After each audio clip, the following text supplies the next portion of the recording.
Ha mi gérig an céimniú á stráidean le práis. Súl níir do bhíon is sin an tamas a bhain geall na davach.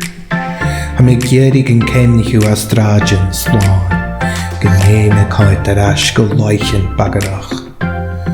Sin mo bhíonsa de fasca gan blás mo spéis.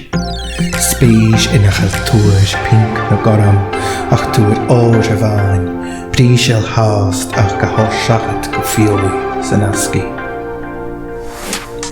Sin mo bhíonsa urtas a dhéanamh in lia, urtas gan chua gan cíis ach cór-córéiteach é, brí an srí an blas go diomanach is fiarach is luch go hé.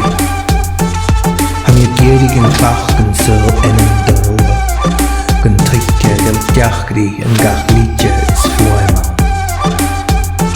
Ha mi gérig an farichú éin gan dían, Comas alchid dau a chús di grán is fórners an hlói, is do chárich an colanta gan chús go féin.